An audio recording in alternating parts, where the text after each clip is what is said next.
A man by the name of Michael J. Hart, he said, and who was Michael Hart? Michael Hart was a contemporary historian and mathematician, and he gathered other historians and biographers together. And they said, let us compile a list of the 100 most profound human beings in history. And to make a long story short, they made a category. They set up 32 different categories by which to compare and produce these 100 most great, profound human beings.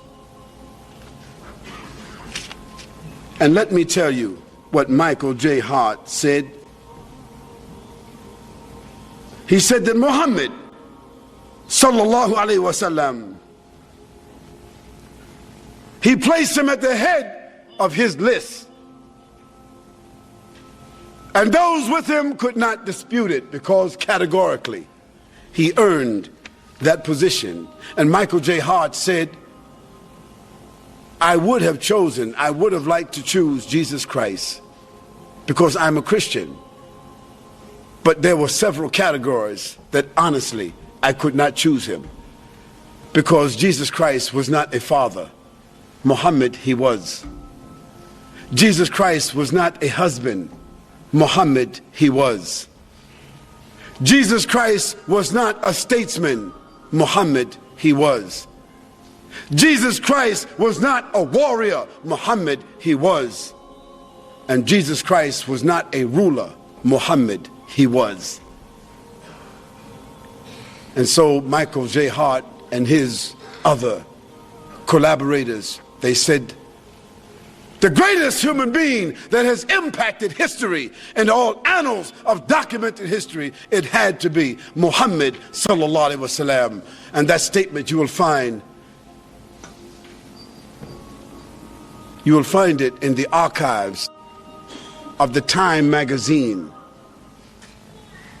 of the New York Times, the magazine they put out. It's in their archives. You can read it. And in some of the bookstores here in Australia, other places, or you can go on the website and put in Michael Hart, and you will get a website. Put it into Google, and you'll get it, and you'll see the evidence there. But let me read to you what some others have said about Muhammad, the man, and his message.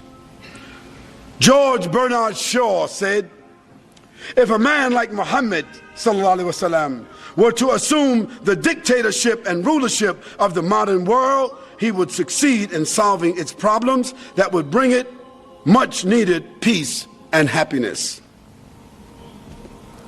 Michael J. Hart said, my choice is Muhammad. To lead the list of the world's most influential persons may surprise some readers and may be questioned by others, but he was the only man in history who was supremely successful on both the religious and secular levels. And Cassel's Weekly said, in little more than a year, he was actually the spiritual, nominal, and temporal ruler of Medina, with his hands on the lever that was to shake the world. Billions of Muslims all over the world throughout the last 1400 years have accepted the religious teachings of Muhammad sallallahu alaihi wasallam. And illiterate, often brought up in the harsh desert climate of Arabia, transformed a backward society into a great civilization. O Muslims and non-Muslims, Muhammad, according to the Quran, he was a witness over the believers. He was no more than a messenger. He was a man dealing gently with all people. He was a great favor. He was sent with an irrefutable truth. He was that unlettered prophet. He was a mercy and a messenger. He was a mercy to mankind.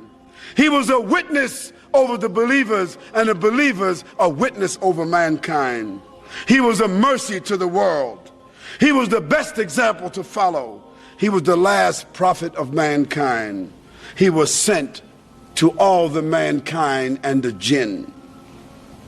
He was victorious over all systems, and he was created on an exalted standard.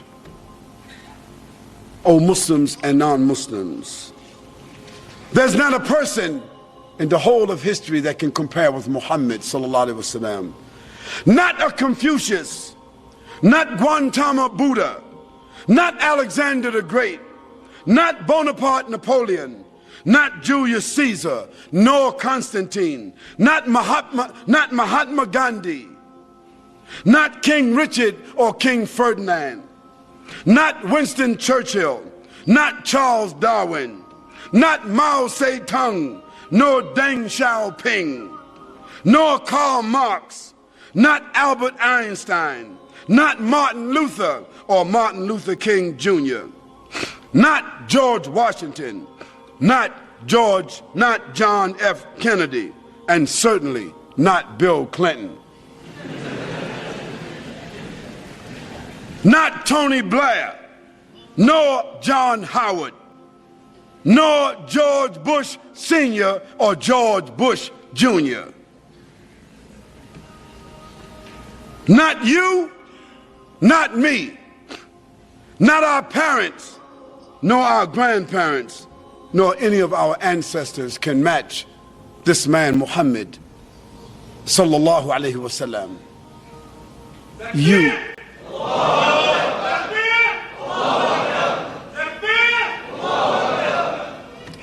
To the non-Muslims, I say to you, you will be fortunate, you will be blessed if you have the courage to read about Muhammad sallallahu alaihi wasallam tonight. Go home and read about Muhammad sallallahu alaihi wasallam tonight, if you dare. If you're not afraid of change. Because if you read about Muhammad sallallahu alaihi wasallam with an open heart and an open mind, there's a chance that love for this man and respect for this man will come into your life, come into your heart, come into your mind, come into your family and your home, and you also may want to be a follower of Muhammad sallallahu alaihi wasallam. And if you should choose to do so, you will never elevate his name, you will never increase any blessings to his ummah, but you will benefit your own selves. And so we invite you to embrace, to understand, to respect that man Muhammad sallallahu alayhi wasallam and his message. وأقول قولي هذا وأستغفر الله لي ولكم يا الله غفور رحيم برحمتك يا أرحم الراحمين. سبحانك اللهم وبحمدك ونشهد أن لا إله إلا أنت ونستغفرك ونتوب إليك.